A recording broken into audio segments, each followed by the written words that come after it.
Assalamualaikum warahmatullahi wabarakatuh. Perkenalkan, saya Putri Mutiara Sari dari kelas PBSI A.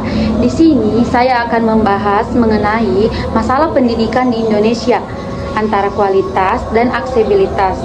Nah, pendidikan seharusnya menjadi jalan setiap anak untuk meraih masa depan yang lebih baik.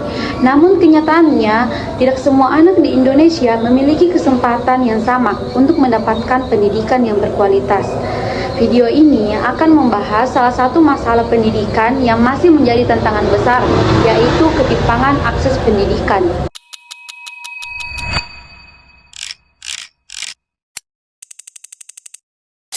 Kita akan melihat apa penyebabnya, bagaimana dampaknya terhadap anak-anak, serta solusi kreatif yang bisa diterapkan agar setiap anak memiliki kesempatan yang adil dalam belajar. Ketimpangan pendidikan di Indonesia sangat terlihat jika kita membandingkan antara kota besar dan daerah terpencil. Di kota, sekolah memiliki fasilitas lengkap, gedung memadai, guru profesional, laboratorium, perpustakaan, dan akses teknologi. Namun, di daerah pedalaman, kondisi sekolah sangat berbeda. Banyak sekolah kekurangan guru, ruangan kelas tidak layak, buku terbatas, bahkan ada sekolah yang hanya memiliki satu guru untuk puluhan murid. Beberapa anak harus menempuh perjalanan yang jauh, menyeberangi sungai atau berjalan kaki berkilometer setiap harinya untuk sampai ke sekolah. Bagi anak-anak ini, sekolah bukan hanya sekedar tempat belajar, tetapi sebuah perjuangan yang harus mereka hadapi setiap hari. Situasi ini membuat mereka rentan untuk putus sekolah atau kehilangan motivasi belajar. Berdasarkan fakta Kementerian Pendidikan, sekitar 10% sekolah di Indonesia berada di wilayah terpencil dengan fasilitas yang sangat terbatas.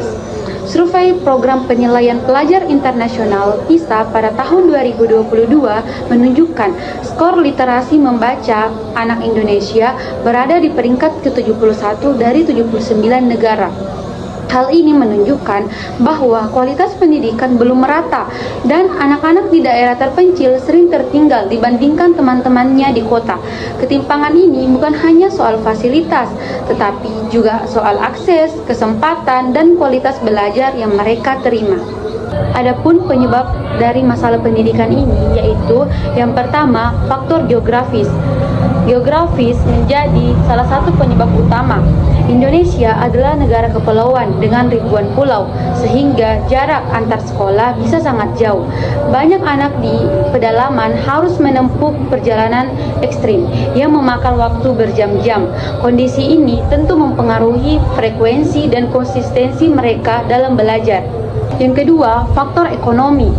Kemiskinan juga menjadi penghambat. Beberapa keluarga tidak mampu membiayai kebutuhan sekolah seperti buku, seragam, atau transportasi. Akhirnya, anak-anak sering absen atau bahkan terpaksa putus sekolah untuk membantu orang tua mereka. Yang ketiga, faktor administratif dan kurikulum. Selain itu, kekurangan guru dan fasilitas yang tidak memadai menghambat proses belajar.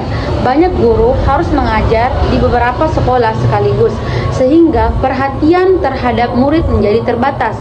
Kurikulum yang padat juga membuat guru sulit menyesuaikan metode pembelajaran dengan kondisi siswa di daerah terpencil. Menurut teori Vygotsky, interaksi sosial dan bimbingan guru sangat penting bagi perkembangan kognitif anak.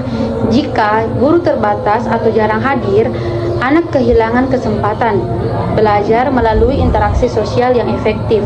Sementara itu, teori Maslow menyatakan bahwa kebutuhan dasar seperti keamanan, kenyamanan, dan nutrisi harus terpenuhi agar anak bisa belajar dengan maksimal. Sekolah yang jauh, fasilitas minim, dan kondisi belajar yang tidak nyaman membuat anak sulit fokus dan berkembang secara optimal. Maka di sini pemerintah melakukan berbagai program untuk mengurangi ketimpangan ini, seperti program wajib belajar 12 tahun, bantuan operasional sekolah, pembangunan sekolah di wilayah terpencil, dan beasiswa bagi anak berprestasi. Namun, solusi kreatif lain juga bisa diterapkan, misalnya sekolah mobile atau komunitas belajar. Guru dan relawan mengunjungi desa terpencil secara berskala untuk mengajar. Yang kedua, pembelajaran daring. Anak bisa belajar melalui aplikasi dan video interaktif meskipun berada jauh dari kota. Dan yang ketiga, pelatihan guru lokal, meningkatkan kualitas guru yang tinggal di daerah terpencil agar bisa mengajar dengan metode inovatif. Dan yang keempat, program mentoring atau beasiswa lokal, mendorong anak-anak berprestasi untuk tetap sekolah dan melanjutkan pendidikan tinggi. Dengan kombinasi program pemerintah dan inovasi kreatif, ketimpangan akses pendidikan bisa dikurangi sehingga anak-anak dimanapun memiliki kesempatan belajar yang adil dan setara. Ketimpangan pendidikan memang menjadi tantangan besar bagi Indonesia, tetapi bukan hal yang tidak bisa diatasi. Dengan perhatian, inovasi, dan kerjasama antara pemerintah, guru, orang tua, dan masyarakat, setiap anak bisa meraih pendidikan berkualitas tanpa dibatasi oleh lokasi atau kondisi ekonomi. Mari kita dukung pemerataan pendidikan di seluruh Indonesia agar masa depan anak-anak lebih cerah dan setara. Sekian, wassalamualaikum warahmatullahi wabarakatuh.